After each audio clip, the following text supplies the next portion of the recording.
Cuando se inicia la cooperación, se inicia por temas de salud y por temas de educación, por lo que serían las necesidades sociales más básicas, las primarias, allí donde además los pueblos se pueden mostrar de una manera mucho más solidaria. ¿Y por qué queremos hacer cooperación? ¿Qué sentido tiene la cooperación? No es beneficencia, no es caridad, sino es colaborar y contribuir a que las cosas cambien. No es perpetuar una situación de dolor o de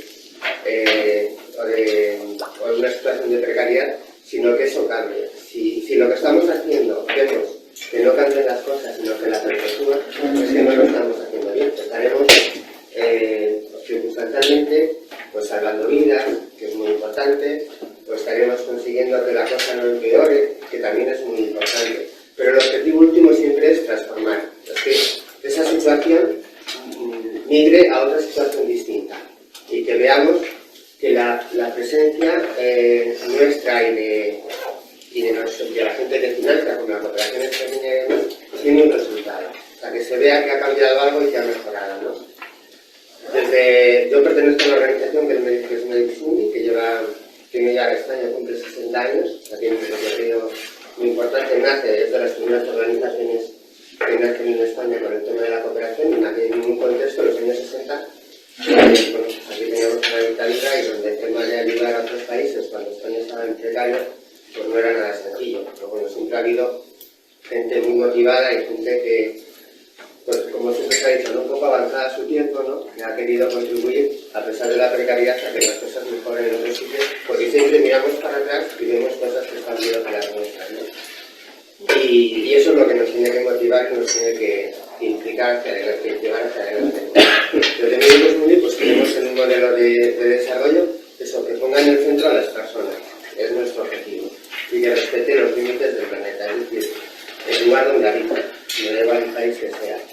Somos personas, habitamos y nuestra casa es el planeta, y eso es lo que tenemos que ver, y ahí es donde tenemos que incidir, ¿no?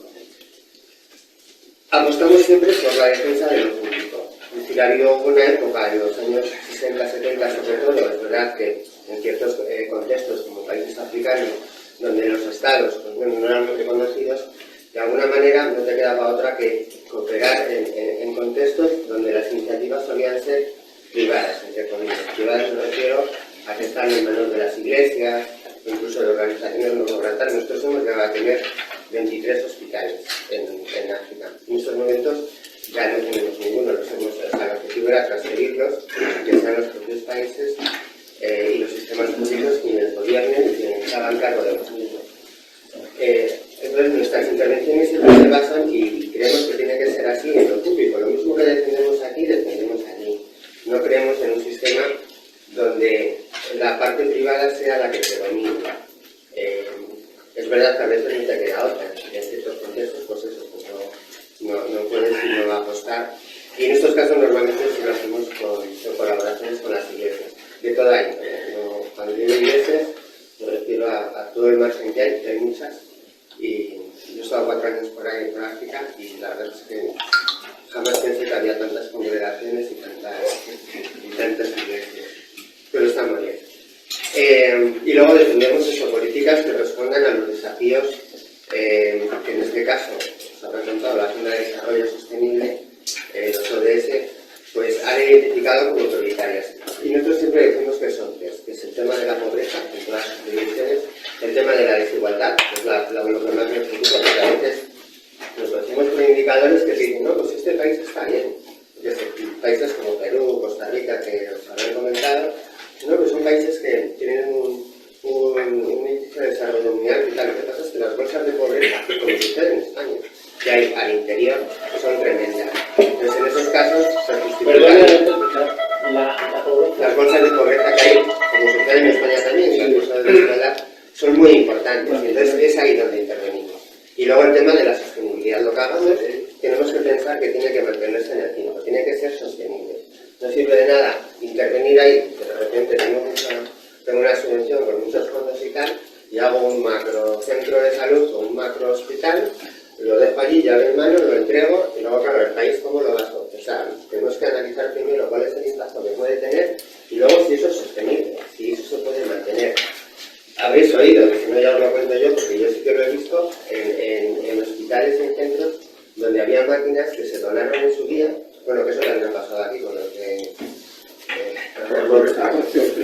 pero que estaban allí y que nunca se pusieron en marcha, porque el reto no es llevar la máquina, el reto es instalarla, formar a gente para que la puedan manejar y darle una utilidad. Y luego, sobre todo, cuando llevas, me acuerdo cuando empezaron a llegar las máquinas de rayos X y tal, tienes que sensibilizar. Es como cuando haces una foto y sacas flash a un niño que nunca lo ha visto. Lo primero que hace es asustarse, ¿no? La gente cuando va al centro de salud o a un hospital y se hace una radiografía, si nunca lo ha visto, también se asusta y también pregunta. Hay muchas creencias, como veremos luego, y hay muchas historias, y hay que ser muy cuidadoso y muy sensible con estas cosas, ¿no? Como decía, pues Medicus lleva 60 años y nosotros siempre decimos lo mismo, ¿no? Que no somos algo... A ver, sí que nos consideramos para nosotros como que formamos algo, parte de algo que sí que es importante y tal, y que sí que consigue cosas, pero en el fondo es lo que dicen aquí, somos personas ciudadanas, profesionales y usuarios de la sanidad, personas en fin que luchamos por la salud y la justicia. Lo hacemos aquí, lo hacemos ahí, aquí, formando parte de las campañas que hay, sobre todo en la defensa de la atención primaria. Y esa es la defensa de la atención primaria porque lo que nosotros hacemos en los países donde intervenimos es salud de primaria, la salud básica, la de la atención primaria de salud. Entonces, os voy a poner un vídeo muy cortito, de Mía Melo, sobre lo que es Medicus Mundi y sobre lo que es un poco su historia. Seguro que os va a gustar. Nos hizo sentir la realidad cruel y cruda y comprendimos, o quizás sentimos, que había que hacer algo. ¿Os imagináis también en los años 60? Dicen que los médicos salvamos vidas, pero la vida no se puede proteger donde no hay justicia, donde no hay espacio para la dignidad. Poco a poco hemos ido entendiendo que la dignidad empieza por lo más básico, y en medicina lo más básico no es un medicamento, es la atención primaria, es la sanidad universal. Por eso nos resistimos a entender la salud como un sistema frío y numérico que calcula quién va primero, quién va segundo y quién simplemente no va. Creemos que el derecho a la salud no puede ser mercantilizado, entregado a intereses de un negocio, valores en bolsa y cuentas de resultados. Creemos que la salud es el resultado de todo aquello que envuelve y determina la vida de las personas. Y creemos que demasiadas cosas van en contra del derecho a una vida digna. No puede ser que la pobreza y las condiciones de agua y saneamiento, trabajo y recursos, vivienda y medio ambiente condenen a tantas personas a la enfermedad y a la muerte prematura. No puede ser que tantas personas en el mundo mueran por enfermedades que sabemos curar y podemos curar. No puede ser que tantas personas en el mundo se arruinen por haberse puesto enfermas y tener que pagar la factura del médico. No puede ser que empresas farmacéuticas tengan beneficios multimillonarios mientras muchos países y pacientes no pueden pagar el precio de los medicamentos que se comercializan bajo patente. No puede ser que el dinero se destine solo a unas pocas enfermedades en lugar de fortalecer los sistemas públicos de salud. No puede ser el bloqueo planificado y avalado de los sistemas públicos de salud en países que aún no lo tienen y se desmantelen en los países donde ya existían. No puede ser la construcción de unos hospitales para ricos y unos hospitales para pobres. Lo hemos visto fuera y ahora vemos claro cómo lo están haciendo en nuestras ciudades. Simplemente la salud no puede ser un negocio por encima de la vida de las personas. A todo esto nos enfrentamos.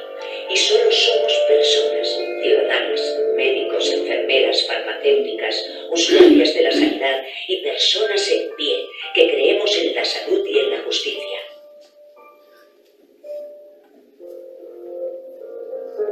Y más de 50 años después, continuamos luchando, cooperando codo a codo, con pueblos y organizaciones locales, para tejer redes de salud pública. Porque para nosotros cooperar es dar protagonismo a las comunidades para que sean dueñas de su propio futuro y agentes de su propia salud. Pero aún tenemos que hacer más. Creemos más que nunca en el trabajo político para defender los sistemas públicos de salud basados en atención primaria. Es la estrategia más inteligente y más eficiente para resolver prácticamente el 80% de los problemas de salud de toda la población. Defendemos y construimos todo esto en los países donde trabajamos, pero también apoyamos y acompañamos a quienes lo defienden aquí. Creemos que no se puede luchar por la salud solo en casa, ni hacerlo solo en el sur. El problema es global y nos afecta a todas. Y no podremos hacerlo solas. Y no querremos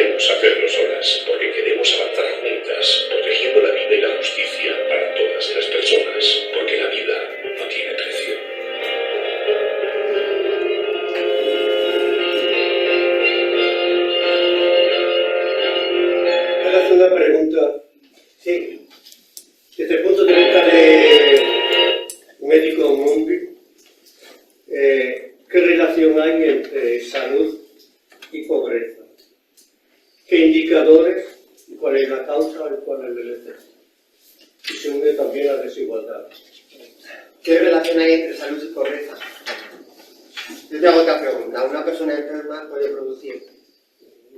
No.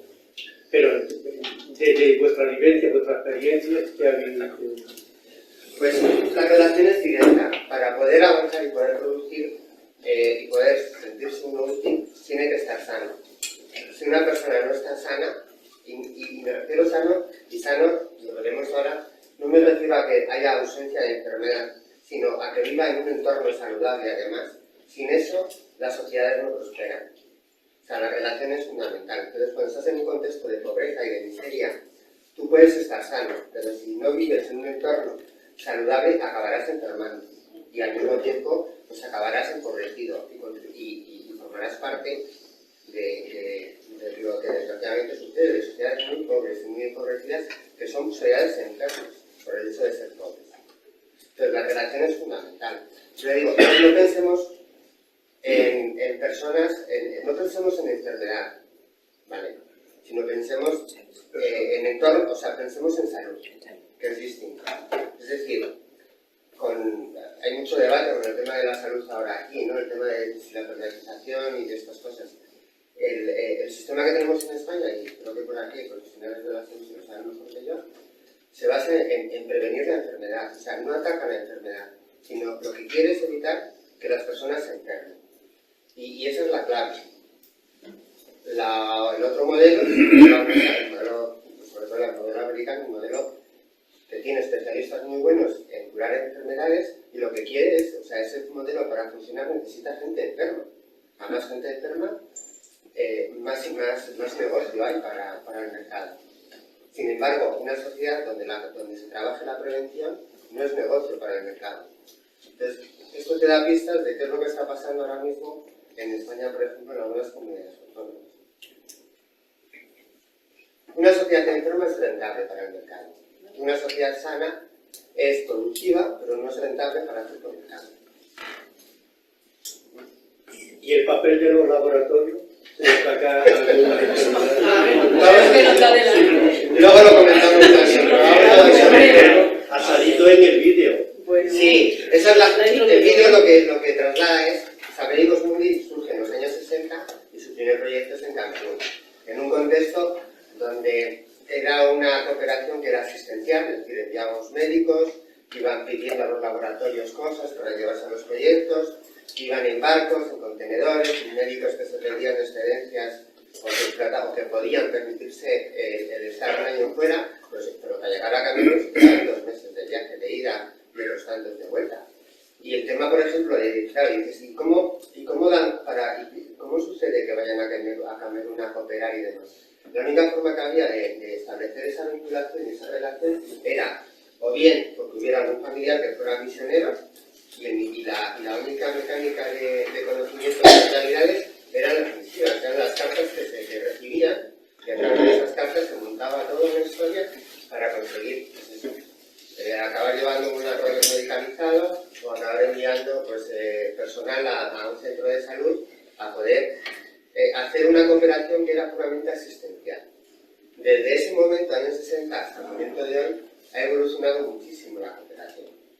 Ese es el contexto, el inicio, es el contexto que nos deja la Segunda Guerra Mundial.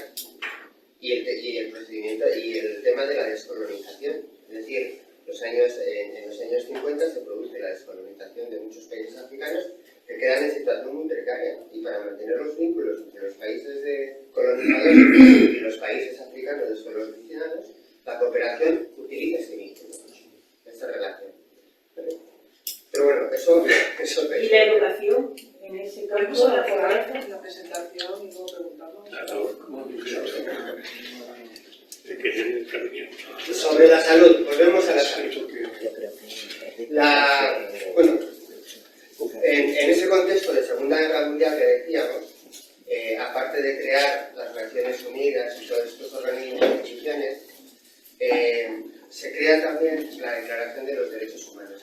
Es una declaración que se la debemos a una mujer, a Eleanor Roosevelt. Además, el nombre de la declaración, inicialmente se le llama, claro, en contexto, estos días hemos tenido el Día de la Mujer, en este contexto, la declaración era la Declaración de los Derechos del Hombre. Y fue Eleanor la que dijo que esa declaración dejaba fuera al 50% de la población. Y es a partir de ese momento donde se toma en conciencia y que luego tendrá su importancia el tema de la mujer no solamente en la cooperación, sino también en la vida pública. Entre los derechos humanos está, como veremos luego, el derecho a la salud.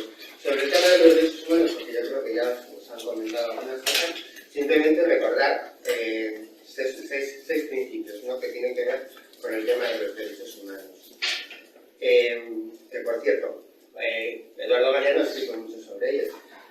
Y es una de las personas, bueno, son muchas las personas. O sea, nosotros cuando alcanzamos, siempre decimos, ¿no?, que los derechos humanos se caracterizan porque tienen que ser universales e inalienables. Es decir, tienen que estar al alcance de todos y tienen que poder ser disfrutados por todas las personas. Si los derechos humanos, si hay un derecho que una persona no lo disfruta, ese derecho no está completo. Como comprenderéis, hay muchos derechos, pero ninguno está completo, porque ninguno de los derechos, sí que es verdad a pequeña escala, ¿no? Porque decimos, bueno, pues más o menos, aquí en España, el derecho a la salud, bueno, pues está ahí, es de los países donde más avanzado está, pero aún así hay personas excluidas. En España hay derecho a la salud. Entonces, hasta que ese derecho no lo viven, no lo disfrutan todas las personas, no podemos considerar que está logrado. Y luego, lo más importante, los derechos, si no se pelea por ellos continuamente, pueden retroceder, lo estamos viendo aquí, que es un poco lo que decía el vídeo, ¿no? Y cómo creíamos que hemos avanzado en algún derecho y de repente, pues bueno, pues nos quedamos más atrás, ¿no? Los derechos son indivisibles, es decir, no se pueden fraccionar o partir, eso ya lo habéis visto. Y además tienen interdependencia unos con otros, ¿no? Pues, por ejemplo, la salud tiene mucho que ver con la educación. Ustedes habéis visto cuando oís las noticias estas de que las personas con niveles de educación más altos pues, tienden menos a enfermar, no sé qué. Hay una relación directa entre educación y salud, pero también con otros derechos, con el derecho a la vivienda, con el derecho al trabajo, en fin. Tienen que ser igualitarios y no discriminatorios, es decir, los derechos no pueden estar vinculados a niveles de renta ni a clases sociales, tienen que poder ser disfrutados por todas las personas. Y luego, participación e inclusión, esto significa que todo el mundo podemos contribuir a mejorar los derechos. Es decir, no son exclusivos, aunque los derechos tienen que ser salvaguardados por los gobiernos, somos las personas las que tenemos que pelear por ellos y exigir a nuestros gobiernos el cumplimiento de ese derecho. No podemos ser, en esta lucha no podemos ser pasivos. La manifestación del 8M tiene que ver con eso. No podemos ser pasivos, tenemos que ser reivindicativos y proactivos. Y tenemos que ser los que, digamos, a nuestros gobernantes, oigan, que esto no va. Y para eso tenemos mecanismos, ¿no? Y luego, sobre todo eso, tenemos que pedir rendición de cuentas. Si no funciona el sistema sanitario, es a los gobiernos a los que les tenemos que pedir que rindan cuentas de eso, de por qué no funciona. Y pedirles que pongan remedio, ¿no? Entonces, entre los derechos humanos que tienen estos principios, pues bueno, pues está el derecho a la salud. El derecho a la salud se recoge en el artículo 25.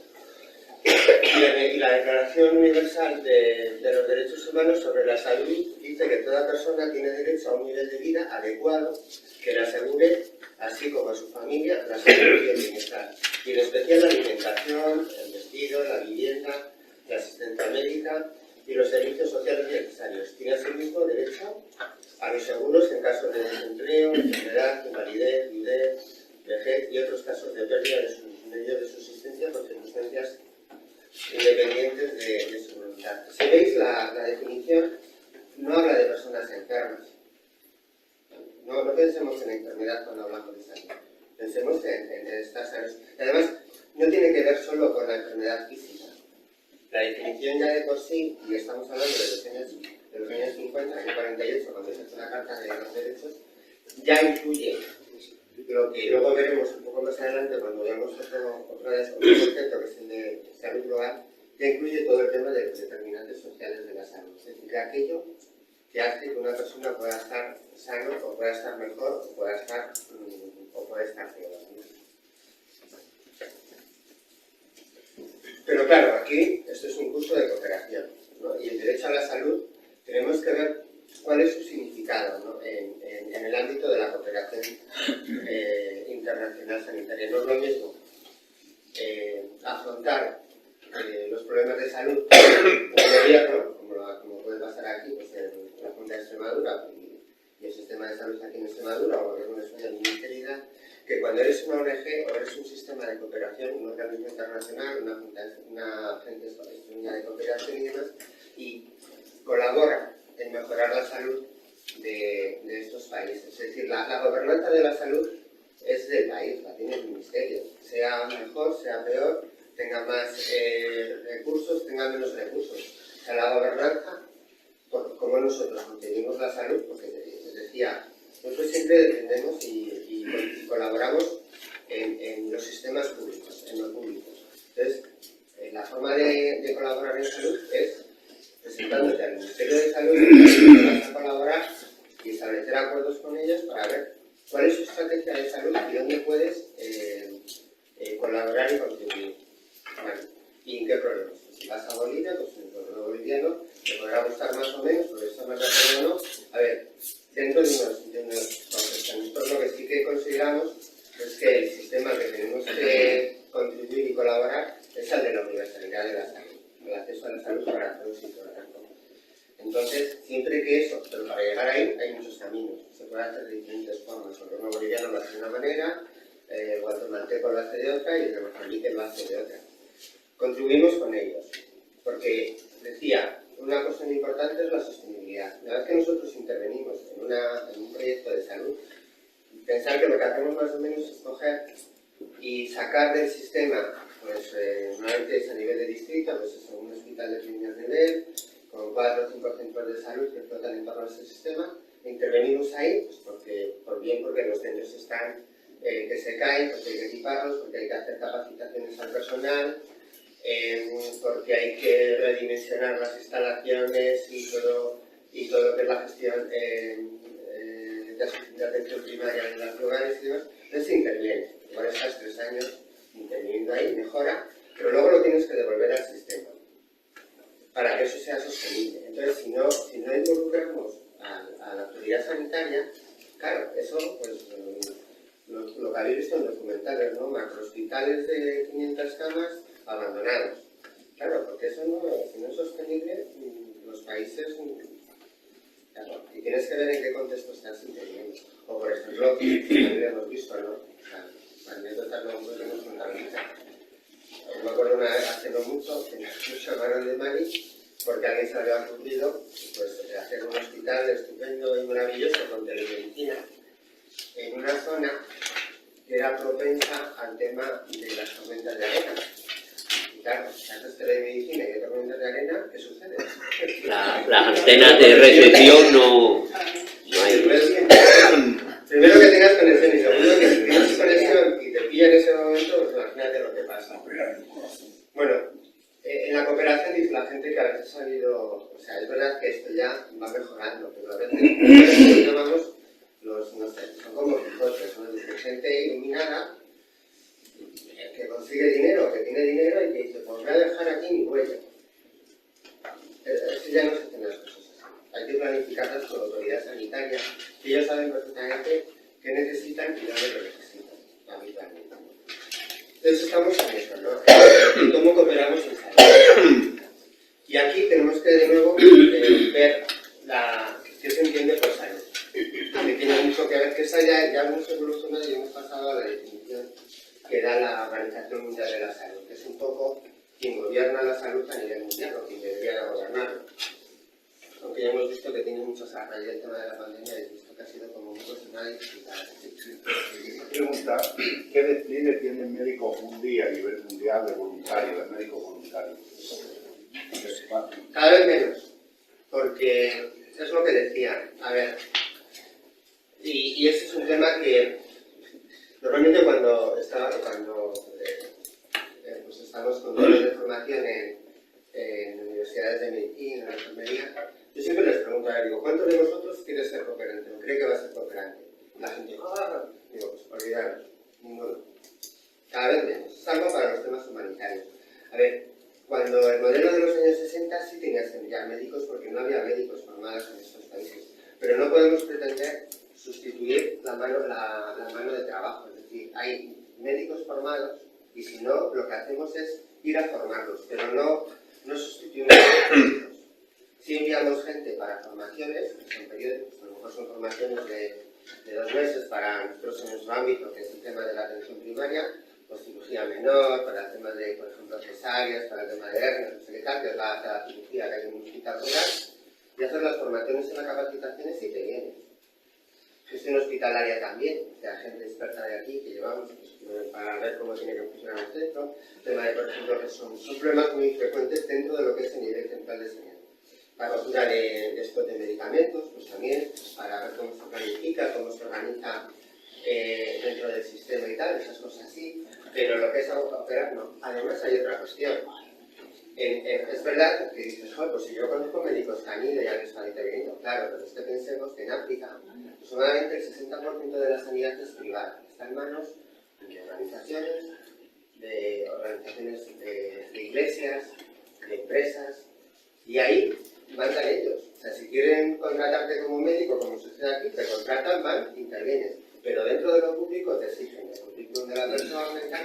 Y además, si la autoridad sanitaria ve que... Porque antes, hace 20 años, yo estuve en la crisis de los grandes lagos, estuve desde toda la carrera, desde el año 94 hasta el año 98. En un contexto humanitario sí vas, pero en esos momentos que estábamos ahí trabajando con Uganda y con Zaire, con la Democrática del Congo, el tema de algún distrito sanitario y tal, sí que era frecuente que los licenciados en medicina, antes de hacer el MIR, pues el año de aventura en África. Ahora te piden el currículum. Si no tienes el MIR y no aportas, la autoridad sanitaria no te da permiso. Y no puedes. Cuando nos sentamos con la autoridad sanitaria con el tema de los médicos, lo que hacemos es este proyecto necesita estos perfiles. En zonas rurales pues no son pues los médicos, a lo mejor algún especialista en algo determinado y tal.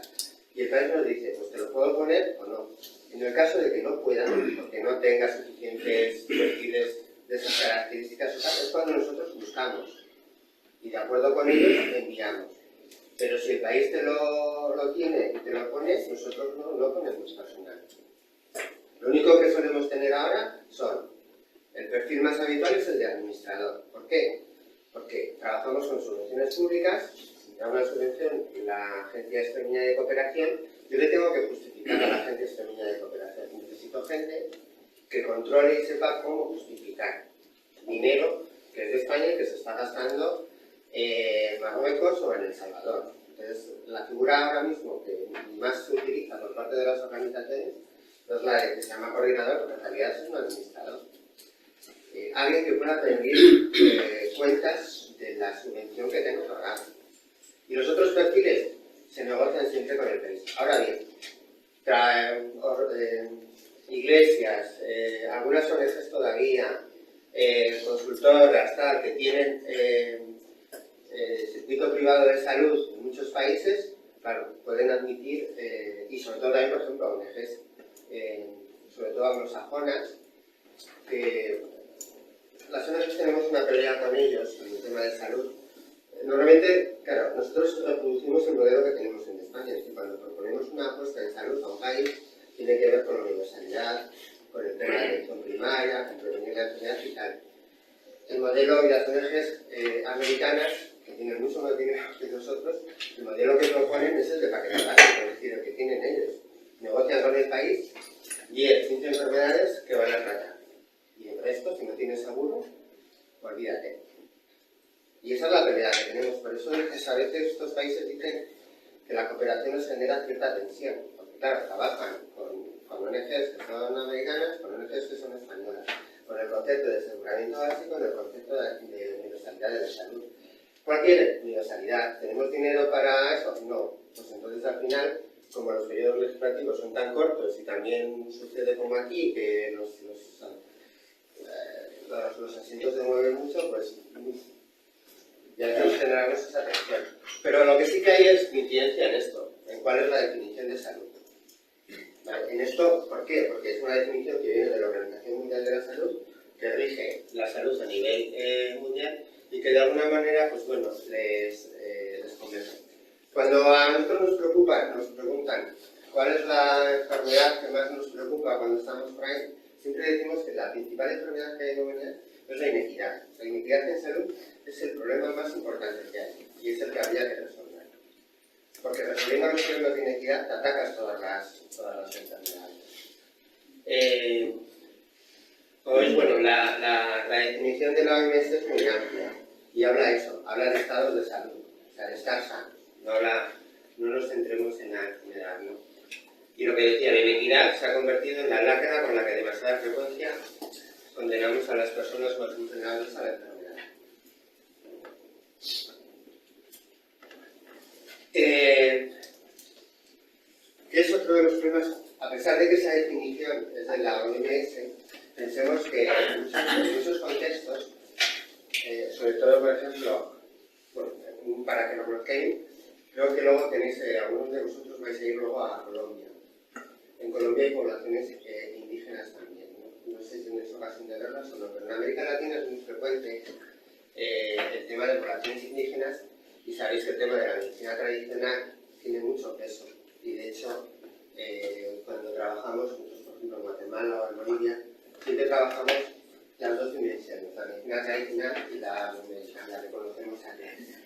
Y además tenemos y elaboramos programas de referencia y contrarreferencia, es decir, como una persona puede ir inicialmente a un médico tradicional y como el médico tradicional puede derivarlo luego al médico que es lo lógico. Entonces, esa historia llevamos trabajándola más de 20 años. Y bueno, va funcionando. ¿Vale? No podemos pensar que son unos ignorantes y que la medicina tradicional no tiene ningún derecho, porque se cuestiona de la definición de la OMS sobre el tema de salud, es que no tiene en cuenta los aspectos culturales y espirituales. Aquí hasta no hace mucho el mal de ojo, ¿no? Yo creo que todavía el mal de ojo la gente considera que es una enfermedad y no es el médico de cabecera quien la tiene. Pues en contextos con poblaciones indígenas es muy frecuente. Hay muchas enfermedades, estas que tienen que ver con el espíritu, que van y se las cuentan a su médico tradicional. Que por otro lado, ya no es como antes, o como tenemos en la imaginación que son chamanes. No, los gobiernos, por lo menos en Bolivia y Colombia y en Guatemala, porque yo he estado con ellos y lo he visto, han hecho unos cursos para formar a estos profesionales.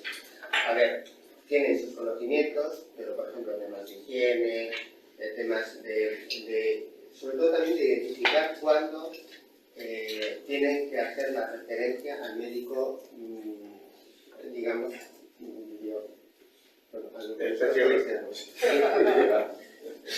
y hacer esa referencia y tener la valentía de coger y decir, no tienes un problema que yo te pueda curar, pero te lo puede curar. Y de hecho en muchos centros, en muchos espacios, y nosotros hemos construido centros de salud donde el médico tradicional tiene su despacho ahí, su consulta ahí, y el médico que nosotros lo tiene aquí, ¿vale? Para que pueda facilitar toda la referencia y contrarreferencia. Yo creo que es muy importante, ¿no? Para la mente de la persona esa, llegar a comunicar como si fuera el psicólogo aquí. Porque cuentas, si le vas a hablar, es lo que se está poniendo hoy por hoy de moda, que el paciente tiene que hablar, y a quién tiene confianza, a su chamán o lo que ahora no es un chamán. Pero yo creo que las dos culturas no se acoplan y es muy importante la salud de la persona, ¿no? Aquí se lo preguntamos a Alexia y no lo No, Alexia, no, es que es así. Alexia la sabe a ver, hay un problema aquí en este país que es en las sociedades desarrolladas, es el tema de la sanidad. Y Alexia buscando soluciones. Y lo he visto, y hay verdaderas conversaciones entre Alexia y... Pero bueno, Alexia le dices, la que tenga dinero para comprarse la Alexia. Es que todo el mundo tiene dinero para José la Alexia, ya, pero bueno. Cuando yo Pero tengo acceso a internet tiene Es coherencia, muy coherente. El médico no solo cura con la medicina, cura también con la palabra. Es muy coherente lo que dice. De hecho, le reprochamos la distancia, la frialdad con nosotros. De hecho, hay un componente importante de cómo uno percibe su enfermedad. Tú a veces, y esto también en estos contextos, cuando quieres imponer, por ejemplo, en la medicina occidental, y la persona va y de repente el médico dice, mire, es que usted no tiene nada, no le encuentro nada. Doctor, es que yo me encuentro fatal, me encuentro fatal. ¿Cuál es el problema? La percepción de lo que le pasa, que probablemente tiene un problema, seguro, y si el médico es honesto lo va a reconocer. Lo que pasa es que no es un problema que se pueda resolver desde la medicina occidental, sino que tiene que buscar otras vías. Entonces, en estas culturas es muy frecuente. Y entonces tienen que convivir. ¿Qué ha sucedido en muchas ocasiones? Que los gobiernos, por aquello de no parecer primitivos, han intentado machacar la medicina tradicional. ¿Y qué ha pasado? Decía alguien, los laboratorios. ¿Cuál ha sido el papel de los laboratorios? Comprar y patentar todas las hojas que puedas encontrar y bichos en la selva amazónica. Para evitar que nadie pueda utilizarlas, pero medicinas que estaban siendo utilizadas por los médicos tradicionales, cremas y tal. Nosotros hemos financiado programas donde cremas, las medicamentos se utilizan, historias que de repente hemos tenido alguna denuncia porque los laboratorios han dicho que estábamos utilizando fórmulas y nosotros no, ellos que lo fabricaban, están copiando fórmulas que estaban patentadas. Y hemos tenido que demostrar que esas personas tienen un conocimiento ancestral para demostrar que llevan 1000 años produciendo eso y que no han robado ni han pirateado nada. Al revés, ha sido de nosotros. Entonces eso pasa. ¿Cómo se afronta el tema de la ablación genital? ¿Es una batalla perdida o se va a No, nosotros tenemos un premio en Burkina Faso, era un país donde la ablación era muy común, y tenemos la orden del mérito de Burkinabe, la ponderación más alta que se nos puede dar por nuestro trabajo en la lucha contra la mutilación genital. No, se está avanzando, se avanza mucho. Decía, vale, esta es una... trabaja con nosotros en Mozambique. Entonces, cuando nosotros hicimos de alguna manera, sometemos la definición de salud a la gente con la que trabajamos y tal, pues ella nos decía, ¿no? Dice, la salud se define como utómico, bienestar social, estar en paz con los espíritus de los antepasados. O sea, ellos definen así la salud. Nuestro concepto occidental de salud, pues bueno, está bien, pero si no incorporamos esta parte, mucha población se queda fuera. Por eso cuando dicen, no, es que la gente no va al centro de salud, porque no lo encuentra amigable. Por ejemplo, en muchos contextos de Bolivia, las mamás cuando van a dar a luz, sobre todo las mamás indígenas, necesitan, el tema visual es distinto, necesitan unos panitorios pues, donde hay mucho colorido, con unas determinadas formas geométricas, porque si no les genera más ¿vale? Y creen que el niño va a nacer mal, y entonces se van y no dan a luz allí. Aparte de que, claro, que caminan mucho para llegar al centro de salud y tienes que tener espacios donde puedan convivir pues 3, 4, 5 días hasta que llegue el momento que tengas que hacer algo, porque claro, las cosas no Igual que aquí hace unos años. Sí. Entonces, bueno, ella nos decía que la enfermedad se define como algo que daña la carne humana, es la parte más física, es decir, físicamente no encuentro mal, y que este daño puede ser causado por la naturaleza, por la falta de respeto a las normas de conducta prescritas en la sociedad. Es decir, alguien más bajo el mal de ojo y claro, y vemos en carne. O sea, pensemos eso, por eso decía antes que nosotros vamos al médico y el médico te dice lo que tienes, no tienes y tal, pero hemos dejado atrás esa otra parte, por lo menos una parte de la relación muy importante. No en todas las zonas, porque siempre escuchamos historias de estas, pero que son reales, están ahí. Es verdad que ahora las utilizamos como memes, pero no. O sea, fuera de la cultura occidental tiene mucho peso y mucha importancia. En referencia a esto. Yo creo que es que a veces las contraposiciones, tanto por las creencias de estos antepasados, pero también chocan con creencias, digamos, más actualizadas de hace 2000 años en la cultura católica. Yo estuve en Bolivia cuando el tránsito en lo que se llamó medio golpe de Estado y tal, y decía la presidenta interina Yáñez, entró en el Parlamento con una Biblia de 4 kilos echando a los espíritus de los de la Pachamama. Digo, hostia, quitas a unos que están más enraizados con otros. Mencionas Bolivia porque es un país en desarrollo, yo creo que es natural, pero ¿por qué no mencionas a Estados Unidos? También, con los tíos de los... Sí, igual, por eso digo que entra en esa contraposición. Estamos en Estados Unidos como un país de culturas Y aquí... culturales. Y después al Congreso de Diputados. O sea que, Sí, por eso digo que al final son choques que no se aceptan y que hay que basarlos en ellos. Estados Unidos esto- no hay claro. indígenas. Esto es lo que sí que quiero trasladar, que es eso, es decir, que no podemos ir pensando que porque somos occidentales y tenemos una sociedad desarrollada, tenemos el conocimiento sobre todas las cosas. Que las personas, la enfermedad también es la percepción de cómo se siente uno mismo. Y a veces puede tener un componente físico, que el médico nos va a ayudar a descubrir, o nos va a descubrir, pero también puede tener otros componentes. ¿Qué ha cambiado entre esas sociedades donde la cultura tradicional es muy potente y España? Pues que aquí ahora es lo exótico. Ahora de repente tengo un problema aquí, joder, me voy a caer. Pues yo conozco una persona que hace maravillas con las manos y no sé qué y tal. Entonces es lo exótico y es como que estamos descubriendo de repente algo que por otra parte hemos estado muchos años tratando de desterrar. Y lo que ha sobrevivido, pues ya lo damos como bueno y como exótico. Y recurrimos a ello y además funciona muy bien. Y en fin, porque además no cobran, porque es la generosidad lo que tiene que dar. Es el concepto que viene también en estos países. En Francia, el médico que hace medicina tradicional no cobra, es la voluntad. Eso ha trascendido así, ha pasado así y sigue siendo así. Decía, estamos hablando de la definición de salud de los años 70 y tal, donde se incorporaban otros componentes y hemos evolucionado, ¿no? Y hemos entendido que la salud no solamente es la ausencia de enfermedad, sino que es algo más global.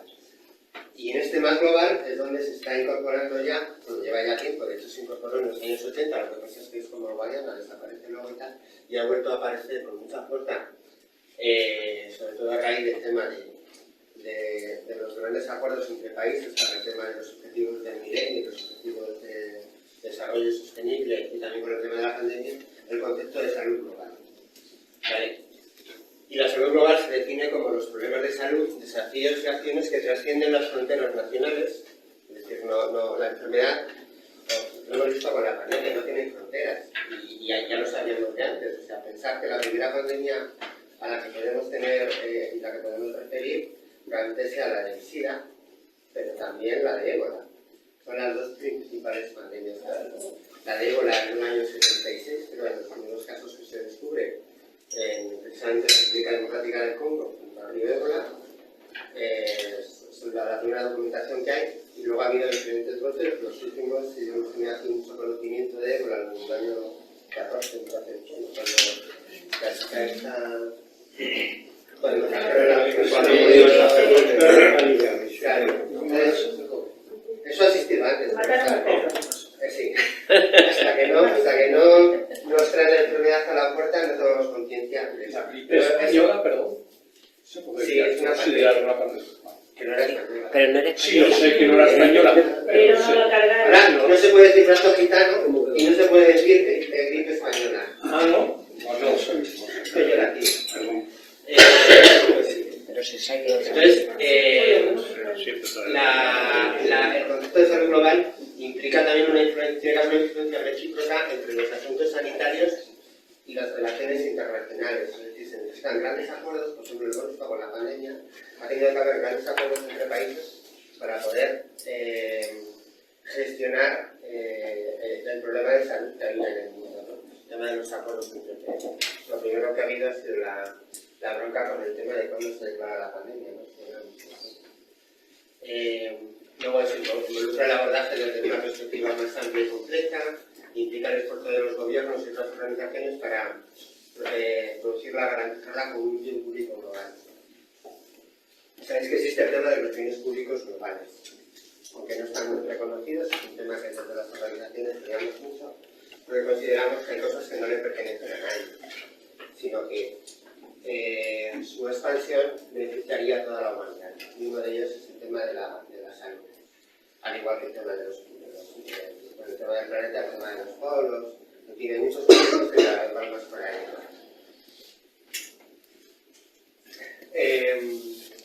¿Por qué es importante el concepto de salud global? ¿Qué aporta? Que no aportará el concepto de salud, digamos, así, ¿no? Pues bueno, el concepto de salud global exige una corresponsabilidad entre países. Ahora mismo pues sabéis que también hay mucho secretismo con ciertas cosas, no hay mucha generosidad con la gestión del conocimiento. Sí, en el vídeo que hemos visto al principio decíamos que no es justo que haya mucha gente que esté muriendo cuando hay solución para los problemas que tienen, simplemente por el egoísmo de los estados, pues de que no son generosos bien con el conocimiento, vienen aportando soluciones que ya existen, ¿no? Lo hemos visto también lo comentaremos un poco con el tema de la pandemia, es decir, cuando el ser humano quiere y pone todo su esfuerzo al servicio de una causa, vemos que se avanza y se avanza muy rápidamente. Pero luego llega la otra parte, ¿no? Primero yo, después yo, y si me sobra algo, tal. Y eso muchas veces es lo que se ha considerado el tema de solidaridad. Y solidaridad no es dar lo que te sobra, o cuando yo ya estoy lleno, me desprendo de lo otro, ¿no? Es decir, el concepto que había antes en la puerta de las iglesias. Es una moneda que al señor que la daba le generaba satisfacción y además el conocimiento social de señor pudiente y tal. No se trata de eso, es más. La solidaridad bien entendida normalmente es anónima, no se visibiliza de esa manera. Con el tema de las vacunas hemos visto, no ha habido ninguna responsabilidad hasta que Europa, no solamente Europa estaba vacunada, sino hasta que no habían garantizado los gobiernos que había stock de vacunas suficientes para no sé qué, no se ha empezado a trasladar la vacuna a otros países. ¿Vale? Y bueno, pues eso es el egoísmo del nacionalismo de las vacunas, es decir, primero yo, después yo. Y ser posible siempre yo. Pues eso, en un concepto de salud global, no cabe. No cabe. El otro tema que potencia el concepto de salud global es lo que decíamos, la equidad. La equidad, que es el principal problema que hay. La falta de equidad es lo que condiciona que no podamos estar luchando como debemos luchar con el tema de las desigualdades. Al interior de las sociedades nuestras, de los países, de nuestro entorno, pero también hacia afuera, ¿no? Decía, el concepto de salud global va más allá de la enfermedad.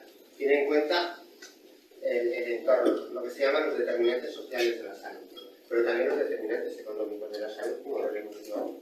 Todos con otro vídeo que también lo explicamos. Y luego, bueno, la globalización. Es decir, en un mundo globalizado, como la pandemia, pues las enfermedades no tienen fronteras, y como no tienen fronteras, ¿qué sentido tiene no ser generosos con el conocimiento? Y no poner ese conocimiento al servicio de una causa, para evitar que sus consecuencias pues, sean trágicas, ¿no?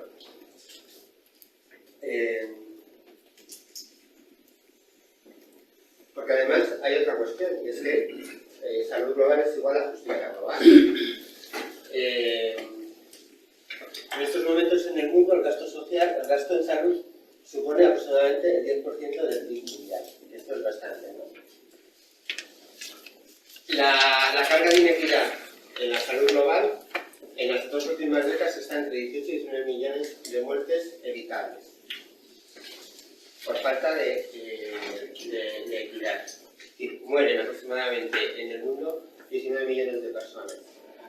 Son 19 millones de personas que podrían vivir si la sociedad fuera de otra manera y el mundo fuera de otra manera. Más de 1.000 millones de personas no pueden utilizar los servicios sanitarios por falta de disponibilidad o accesibilidad económica. Y somos en el mundo 7.260 millones de personas. El 74% de las muertes del mundo, aproximadamente 56 millones, luego lo veremos en una tabla, mueren por enfermedades no transmisibles, cardiovasculares. el tabaquismo, el uso nocivo del alcohol y una dieta malsana y inactividad física. Las enfermedades cardiovasculares causan 17,9 millones de muertes. Y hay, son estadísticas nuevas que se están incorporando, 700.000 muertes por suicidio en el mundo. Y bueno, ya algo que veremos luego con un poquito más de detalle, en el mundo siguen muriendo 830 mujeres y 14.500 menores de 5 años cada año. Por enfermedades que son evitables. Pero luego entraremos un poco más en ese detalle, ¿no? Como decía, es una gráfica donde nos ayuda a diferenciar el tema de la equidad, la igualdad y la paridad. La primera parte sería igualdad. Las 3 personas tienen un cajón que es igual, uno para todos. Están viendo ahí un partido de fútbol o lo que sea, pues bueno, pues en los pequeños, lo que tenía el cajón, pues no llega. Equidad, ¿qué significa? Pues que el señor mayor, como puede ver el partido sin caja, pues lo está viendo así, el otro tiene un cajón y el más pequeñito tiene 2. Eso es la equidad. Y eso es a lo que aspiramos. ¿Y cuál es la realidad? El adulto suele arriba. Claro. ¿Y eso dónde nos lleva? Decíamos antes el tema de las muertes maternas. ¿Por qué decimos que es un problema de inequidad? ¿Dónde se dan las muertes maternas? El 86% de esas muertes es en África. Y una parte de Asia.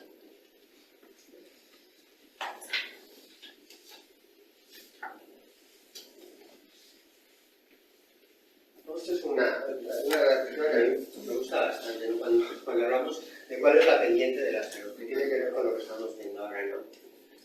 Y es que hay un amplio número de factores que producen en el individuo una disminución de su habilidad para mantener la salud, sobre todo cuando actúan en combinación con el decir, yo no quiero enfermar, quiero estar sano. Pero es lo que decía antes, en el contexto en el que viva y me toca vivir, determina que yo pueda estar sano a veces o no. Los que antes, en Bolivia, te decías, según el sitio donde estés viviendo, pues sabes que está el bichito, ¿no? El chancro. Entonces, claro, estás en una casa donde está el bichito, pues tienes todas las del mundo pues, para poder enfermar, ¿no? O el tema de la malaria en zonas endémicas en África y demás, ¿no? Pero incluso aquí, en España, o en países desarrollados, ¿cuáles son los riesgos que tenemos a la salud independiente? Riesgos ambientales en la salud, y lo estamos viendo aquí. También en poblaciones no tenemos las zonas urbano-marginales que podemos ver en ciudades africanas, en países visitables africanas, lo veréis cuando vayáis a una local, lo veréis, que son zonas por donde no hay buena canalización de los residuos de aguas, recogidas de agua, vives en un entorno donde lo difícil es estar sano y lo más fácil es que puedas enfermar por las circunstancias en las que estás viviendo ahí, ¿no? Hablabas del dengue, ¿no?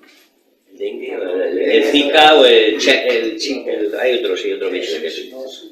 El changa, sí, también. Que se incluye a la hora de estar sano no es la educación o la falta de educación. A más educación, menos probabilidades de enfermar. No por nada, sino que más recursos para sobrevivir, para moverte y para poder aspirar a entornos más saludables. El tema de la adecuada alimentación, que es la alimentación, lo estamos viendo ahora, por el tema de los precios, el contexto en el que vivimos. ¿Cuál es la comida más barata?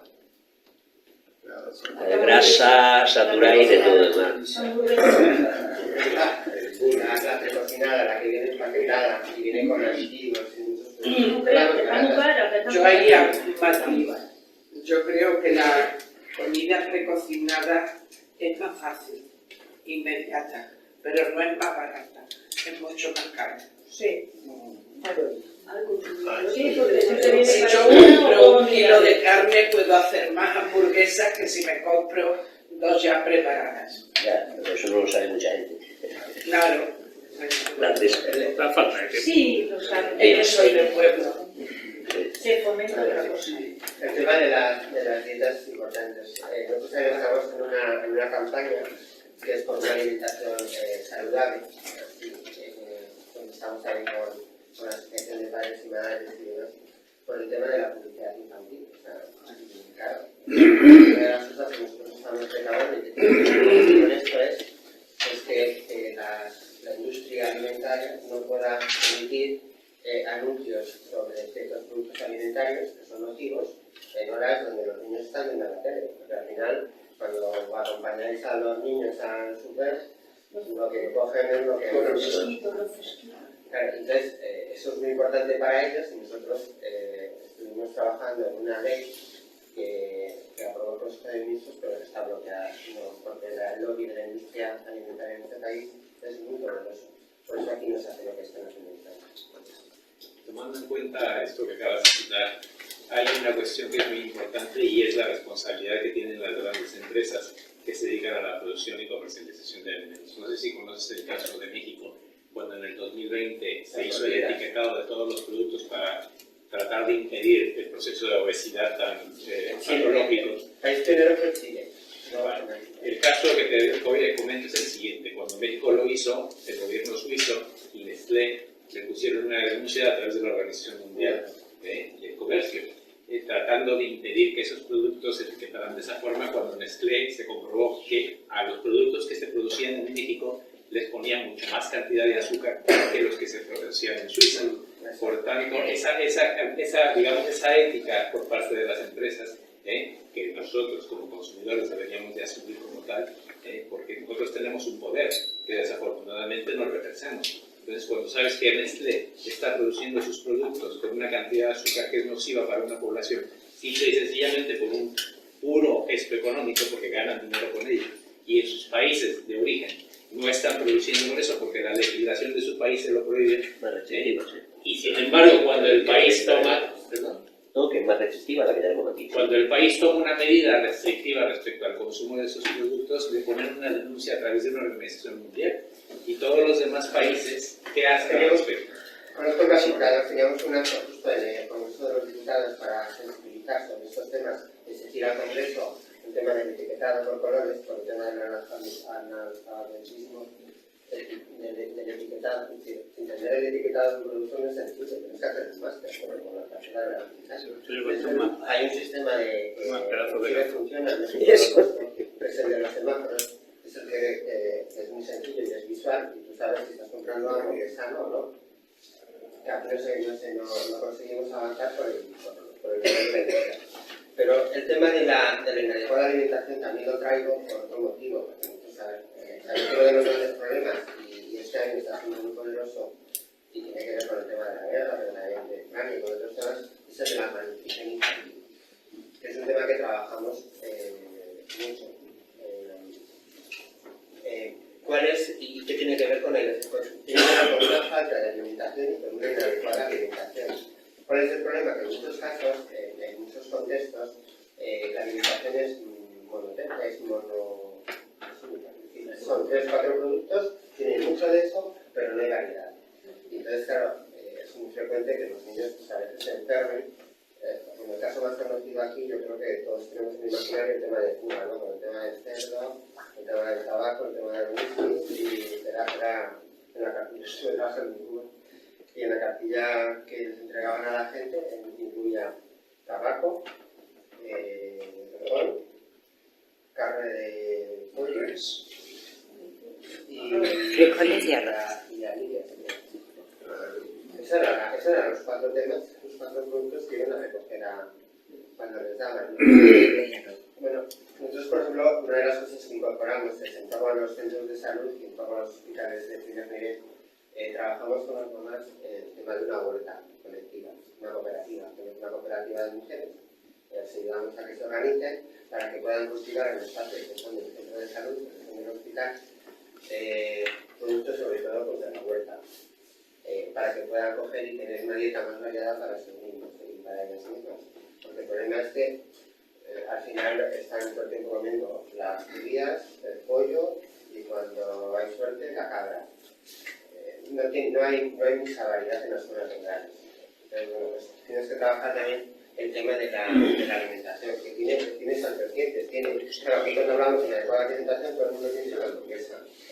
O en esas cosas. Pero hay otras formas también. hay otras y tienes luego, otro de los problemas, que una parte de la pendiente de la salud es el tema del desempleo. No solamente por la falta de recursos, sino por la ansiedad que genera estar en una situación que uno no quiere. Si uno busca estar desempleado, bien, pero si uno está desempleado, pero su deseo no es ese, pues genera una situación en las personas que es muy complicada y que acabas enfermando. O sea, pues así, o sea, acaba ayudando a que puedas estar enfermo, ¿no? El tema de las viviendas deficientes, como estén saneadas, que las proporciones también. Y luego en la base de la pirámide, y que es la base de todo, pues el tema de la pobreza. Eso es un poco la ambiente de la salud, que tiene que ver, sobre todo a la salud, y tiene que ver con lo que comentaba, con lo del concepto de salud global, de todo lo que interviene en estos aspectos. Y que tiene su paragón aquí son otros niveles, pero que nosotros los trabajamos en cooperación al mundo, pero con otra perspectiva, como he dicho, ¿no?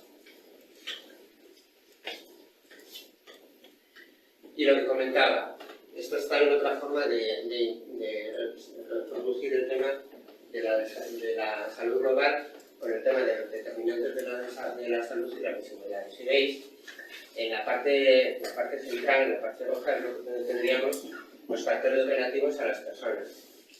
En principio, pues no son modificables, tienen que ver con cuál es tu edad, con cuál es tu sexo, con cuáles son tus factores físicos y genéticos. Ahí es donde menos podemos intervenir. Pues, como decía, nada este cuerpo y solo tengo que apañarme, ¿no? Pues eso va, ¿no? La segunda capa ya sí que tiene que ver con comportamientos o estilos de vida que están relacionados con la salud, como son la alimentación, la actividad física o el consumo de alcohol o tabaco, ¿no? Eso depende de uno, o sea, uno decide si bebe o no bebe, si fuma o no fuma, si hace ejercicio o no hace ejercicio, y eso contribuiría a su estado de salud. La tercera capa tiene que ver con las relaciones interpersonales y el apoyo social con el que cuentan las personas. Todos sabemos que cuando uno está solo, pero no elige estar solo, tiene unas consecuencias, ¿no?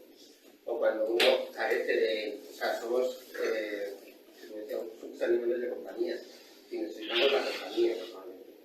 Pero no todo el mundo tiene esa compañía, ¿no? Sobre todo ya en ciertas edades.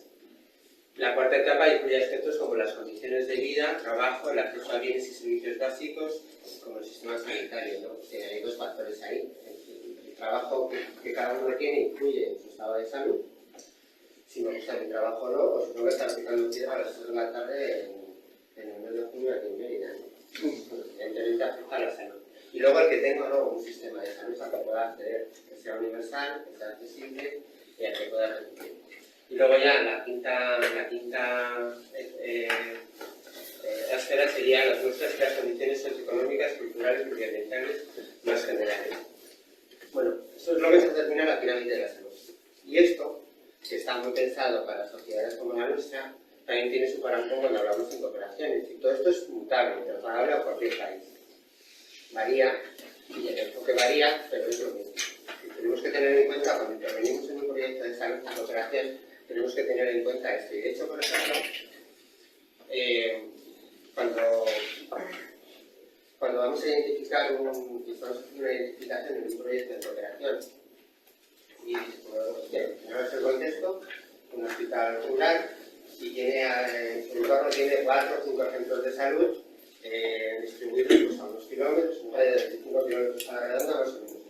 Una de las cosas que primero hacemos cuando vamos a hacer una identificación ahí es ver, vamos al hospital y vemos de dónde viene el agua que consume ese hospital.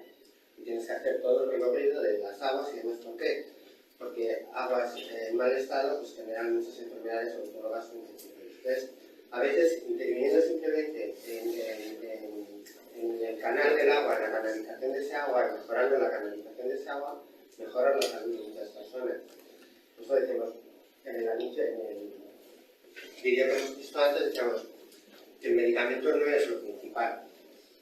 El medicamento es el final del proceso, pero no es, cuando estás trabajando en la prevención, el medicamento es lo último.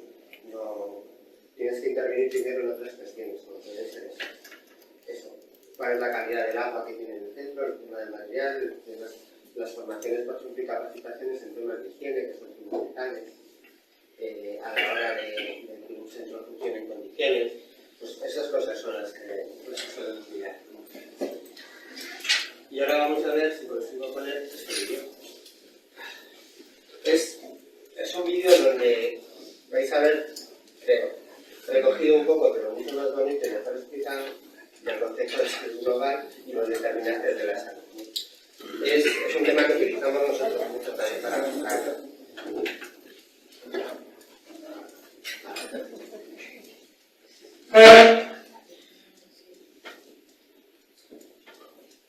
Sí, yo sé también.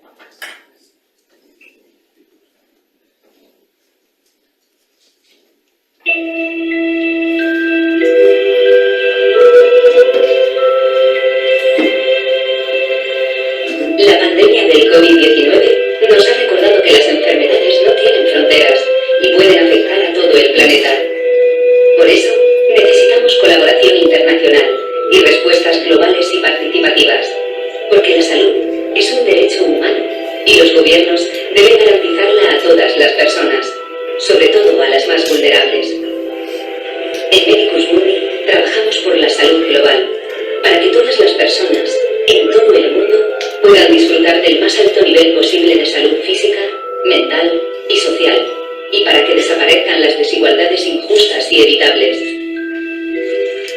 Para alcanzar la salud global, debemos tener en cuenta todos los determinantes de salud. La salud no es solamente una responsabilidad individual. Existen factores cada vez más globales que determinan el estado de salud del planeta. La atención sanitaria.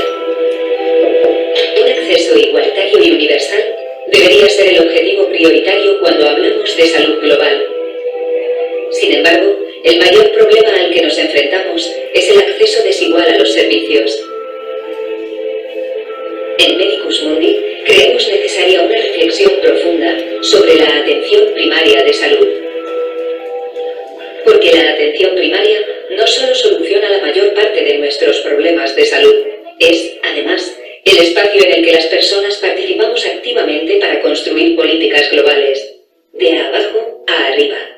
Medicus Mundi apuesta por una gobernanza pública mundial en salud, por reformar y fortalecer la Organización Mundial de la Salud para que sea más eficaz e independiente y con mayor participación de la sociedad civil. Los determinantes sociopolíticos. Vivimos en un mundo globalizado que fomenta el bienestar individual por encima del bien común.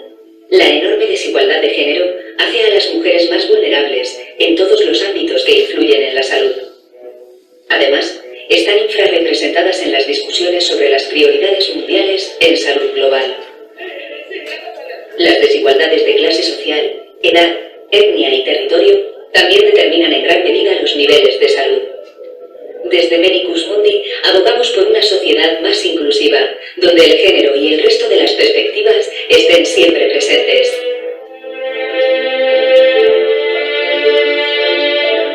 La alimentación. El mundo se mueve en una cruel dicotomía. Gran parte de la población mundial sufre desnutrición. Sin embargo, cada vez son más las personas con sobrepeso. El mercado mundial de alimentos es un gran negocio en el que las multinacionales imponen sus precios y los países más ricos deciden las reglas. Sus formas de producción degradan el medio ambiente y nuestra salud. Mientras, el 30% de la población mundial vive en situación de inseguridad alimentaria y millones de familias campesinas no pueden vivir dignamente de su trabajo. Medicus Mundi apoya sistemas de producción de alimentos sostenibles, económica, social y ambientalmente, para ofrecer alimentos seguros y nutritivos a toda la humanidad. Los determinantes económicos. La pobreza afecta al nivel de salud de las personas. Existe una pobreza estructural, la que proviene del modelo económico y no de nuestras acciones individuales. Este modelo económico prioriza el crecimiento infinito de beneficios en las empresas. Por eso, 62 personas poseen la misma riqueza que la mitad de la población del planeta. Este modelo fomenta más la competencia que las alianzas y promueve un consumismo irresponsable. Se basa en un crecimiento infinito, imposible de alcanzar, porque nuestros recursos son limitados y y ya los hemos explotado al máximo. Medicus Mundi cree en un modelo económico que sea sostenible, más equitativo, que coloque derechos, como la salud, por encima de los intereses comerciales de una pequeña parte de la población. El medio ambiente. Para que las personas estén sanas, deben vivir en un entorno saludable. El actual modelo económico mundial pone en riesgo la sostenibilidad ecológica del planeta, y con ella, la salud de sus habitantes y de las generaciones futuras. El cambio climático comienza a tener terribles consecuencias para la salud de las personas, sobre todo aquellas que viven en las regiones más vulnerables. Es una prioridad analizar las causas del cambio climático y establecer medidas políticas de salud pública urgentes e integrales que reduzcan sus consecuencias. El planeta puede vivir sin la humanidad, pero la humanidad no puede vivir sin el planeta. Nos enfrentamos a retos globales enormes. El acceso a la salud es cada vez más desigual. Vemos cómo comienzan a surgir nuevas pandemias y crecen las desigualdades. Pandemias como la provocada por la COVID-19 incrementan aún más la brecha de género y la violencia contra las mujeres. Los países ricos están logrando un acceso privilegiado a las vacunas. Los más pobres continúan esperando su turno. En Medicus Mundi seguimos trabajando por una gobernanza global y pública de los problemas de salud del planeta. De manera efectiva, eficiente y sostenible. Por el derecho universal a la mejor salud posible para todas las personas. Porque tu salud es también la de todos y todas.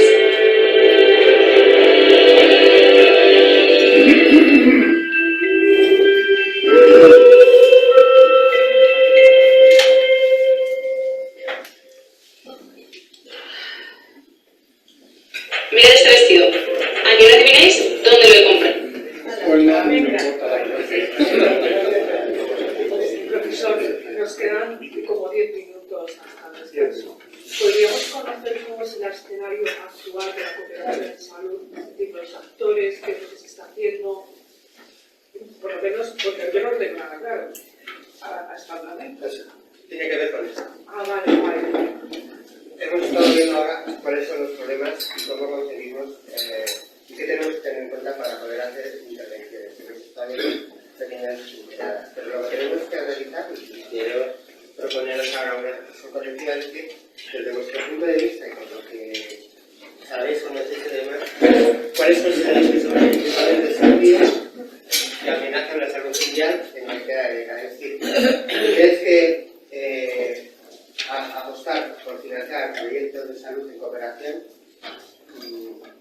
¿a qué los dirigiríais? ¿Qué creéis que habría que financiar y que apoyar? ¿Cuáles son los retos que hay en salud? Teniendo en cuenta el concepto amplio de salud. Porque de eso se trata, es decir, de identificar cuál es el problema que tiene una sociedad y atacarlo. Es decir, ¿cuáles son los retos que tiene la salud a nivel mundial? Yo creo que varía un poco desde el planteamiento. Claro, pero ese planteamiento es muy general y tiene que ser aplicado por grupos fuertes, países y tal, y otra cosa la que se puede hacer desde grupos pequeños, ONG. ¿Consideras que el cambio climático? Sí, eso está claro, sí, por eso digo, sí, eso es. Riesgos ambientales, lo que hemos visto en la cuesta. Claro, por lo tanto, si yo tengo que elaborar un proyecto de salud, da igual que sea en Bolivia, que sea en Mozambique, tengo que tener en cuenta el cambio climático. Siempre. ¿Sabéis por qué? ¿O podríais decirme por qué lo tengo que tener en cuenta? Porque ese va a afectar al resto, a la alimentación, a la pobreza, a la contaminación, Y por otro tema, que sí que tiene que ver con la enfermedad. Las enfermedades están mutando, es decir, el cambio climático lo que está haciendo es que en lugar de donde, por ejemplo, la malaria era endémica, ahora se está explotando. Y en sitios donde no había malaria, ahora tenemos. ¿Por qué? Porque ahora tenemos mosquitos tigre aquí. Ha aprendido a sobrevivir a más de 1500 metros de altitud, cosa que antes era impensable.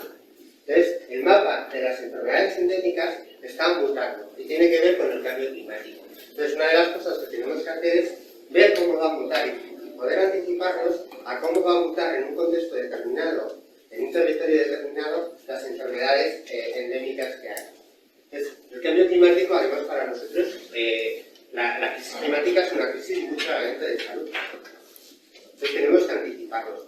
Lugares donde ahora, por ejemplo, el tema del ébola también está mutando, es una de las que nos preocupa. Lo estamos viendo, entonces para nosotros es muy importante. Otro de los temas que tenemos que tener en cuenta si tenemos que elaborar un proyecto de salud, el tema de los conflictos y las crisis. No es lo mismo hacer una intervención en Mali, donde nosotros, por ejemplo, tenemos un proyecto de método de Centro de Cooperación a 4 años. Claro, en un país inestable, donde además el Estado está medio dimitido, donde es uno de los países donde el Ministerio de Salud tiene muy poca fuerza, donde lo que más funciona son los sistemas medio privados de salud y demás, donde los yihadistas están continuamente, donde hay conflictos, tengo que estar continuamente, cada 6 meses, tenemos que revisar cuál es el contexto en el que estamos interviniendo, porque no sabemos si las actividades que tenemos programadas para dentro de un año las voy a poder hacer o no. Entonces, en esos contextos, en los contextos de conflictos y crisis, a ver, esto es lo más evidente, por eso lo pongo ahí, un hospital, este es un caso de Siria, ¿no?, donde ha quedado lleno, pero centros que estamos haciendo en Mali, al cabo de un año han sido destruidos porque ha habido una industria yihadista, por ejemplo, en Mozambique, en Cabo Delgado. Llevamos desde el año 94 trabajando, de hecho, somos la organización que más médicos ha formado que ha ayudado a formar en Mozambique. En la zona de Cabo Delgado tenemos un paraíso, porque no había nada, de repente se descubre que hay gas y que hay petróleo. Se desplaza todas las industrias extractivas que han hecho imágenes del vídeo que habéis visto y son de Cabo Delgado y son de la industria extractiva, el tema de los niños, con el tema del oro y tal. Claro, se desplaza ahí. Y con ese desplazamiento de la industria extractiva, ¿qué se desplaza también? Muchísima población. Crece el tema, se desplaza el tema de la prostitución, el tema de la transmisión sexual se incrementan considerable, pero claro, es en un contexto donde todo eso ha sucedido en 4 o 5 años. Tienes ahí toda la industria. El Estado no tiene capacidad para gobernar esa zona, porque se le ha escapado de las manos, porque no tiene recursos. Los centros de salud no han crecido, es decir, no ha dado tiempo a establecer un sistema sanitario ni de escolarización ni de nada acorde al incremento de la población que se está produciendo. Y encima se ha generado el caldo de cultivo para que los yihadistas hagan sus incursiones. En estos momentos, y en menos de 2 años, han producido más de 700.000 personas desplazadas en la zona. Y a eso tenemos que reaccionar, que no sabemos, estamos trabajando en esa zona y tenemos que reaccionar. ¿Cómo? Claro, no es nada fácil. Ahí, además, por cómo funciona el sistema de cooperación y las ONGs, ¿intervienes con programas de desarrollo a largo plazo o intervienes de repente con programas de ayuda humanitaria? Es decir, ¿qué urge? ¿Qué doy prioridad? ¿Salvar vidas o ver cómo organizo esto para que pueda absorber y la gente que se está desplazando a esa zona en busca de un recurso económico? Porque es verdad, o sea, las empresas extractivas pues es un atractivo para mucha gente pues, que no tiene trabajo, que quiere buscar fortuna, que tal, que se desplazan. Pues, o sea, imaginaros lo que sucede. Y todo muy deprisa, en muy poco tiempo. Tienes que enfrentarte con las autoridades sanitarias, si puedes, porque claro, te sobra el niño, y ver cómo organizas y cómo trabajas. Sobre todo pensando en 2 cosas. En el binomio que es inseparable madre y niño. O sea, esa es nuestra prioridad en estos casos. O sea, procurar servicios, nosotros nos olvidamos de los hombres. O sea, así, porque van a la suya. No, claro, a quien va a sostener esto y quien va a hacer que esto salga adelante con cierta normalidad son las mujeres. Y quien se queda, los niños está a cargo de quien se queda, de las mujeres, siempre que puedan retenerlos, que los padres no se convienen para que trabajen como agricultores para estos, ¿no? Entonces, pensamos en programas que tengan que ver mucho con el binomio madre y niño. Temas de salud materna, temas de la huerta que decíamos, temas de habitabilidad, lo que sea, y los trabajamos con ellos. Pero hay más cosas que tenemos que tener en cuenta. En estos casos, otro de los problemas que hay, otra de las cosas que tenemos que tener a la hora de decidir cómo vamos a intervenir en salud es la brecha socioeconómica que hay en esa zona. En esa zona y entre países, ¿vale? O sea, la diferencia, esta es una media, son 18 años entre la esperanza de vida de los países ricos y pobres. Pero entre el país con la esperanza de vida más alta, como veremos luego, que es Japón, y el más pobre, que es Botswana, hay 23 años de diferencia en la esperanza de vida. Por eso se va a reír. ¿Perdón? Por eso se va a reír allí. Japón no, Abu Dhabi. Abu Dhabi. Abu Dhabi.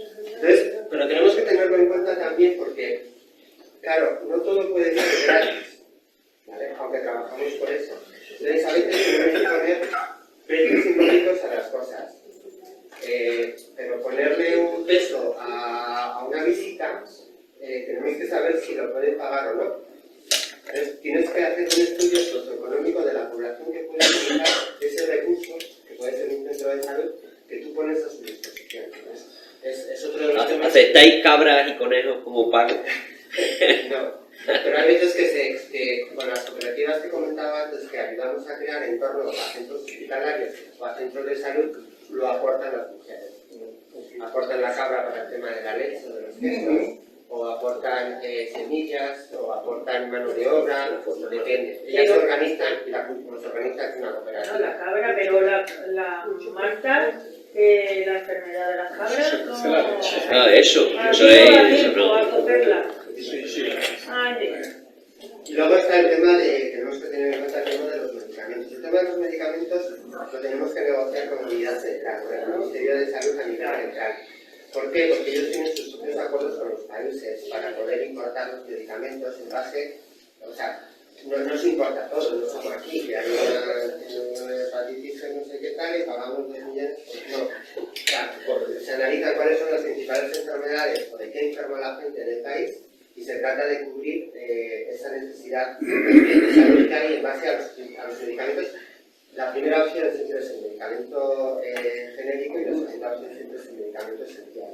Se compran por toneladas. Nosotros siempre compramos botes de 1000 pastillas y tal, y se utilizan papelitos de registro para prescribir de tal manera que allí no te sobra ninguna. Es decir, no tienes cajas donde tengo que comprar una porque me falta un tratamiento de 2 días y me tengo que tragar tal. No. O sea, si necesitas 15 pastillas, te van a dar las 15 pastillas. Y además, tenemos que establecer un sistema de referencia. Es decir, tenemos que tener gente que eso lo proporciona a la comunidad, que son personas voluntarias de la propia comunidad, que vaya casa por casa haciendo seguimiento a las personas que se les ha prescrito para que tomen un tratamiento para asegurarnos que lo están tomando y que lo están tomando en condiciones.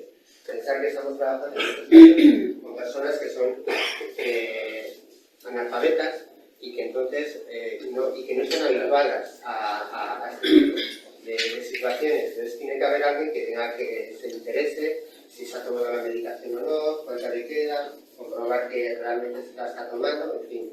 Entonces esas cosas las tenemos que tener en cuenta y es lo que llamamos, hacemos los cursos de capacitación a gente normal de la comunidad, que pues igual se presentan 10, 15 personas, que son las que por la tarde, por la noche, por la mañana, cuando pueden, visitan a las personas que han pasado por los centros de salud para asegurarse de que están llevando a cabo su tratamiento. Normalmente son con enfermedades que tienen un tratamiento de 15 días, de 20 días, una pastilla sola, pues la toma delante del médico o de la enfermera en el centro de salud y ya está. ¿Y la salud mental no la consideráis como un desafío? Vamos a ver si está. Eso es lo que decía de la esperanza de vida al nacer. Tenéis que los países donde la esperanza de vida es más alta, la columna de la derecha de todo es la media de sus mujeres. Como veis, el país con la media más alta, 84 años, es Japón, 84,6, y el país con la media más baja, Zimbabue, 61,7. Es un problema de inequidad, o sea, la gente no se muere en África porque su cuerpo esté peor. Problema de inequidad. Es el tema de lo que hemos visto, los determinantes sociales de la salud y económicos de la salud. Que en Japón una persona pueda vivir hasta los 64 y que sin embargo en Zimbabue por la media sea los 61 años. En España tenemos un nivel de vida muy alta. Es la segunda más alta, los 83. Y en el caso de las mujeres, el 85. Ya ha bajado por el tema de la pandemia. La esperanza de vida en España ha bajado casi un poco. Sí, pero habrá bajado a nivel global.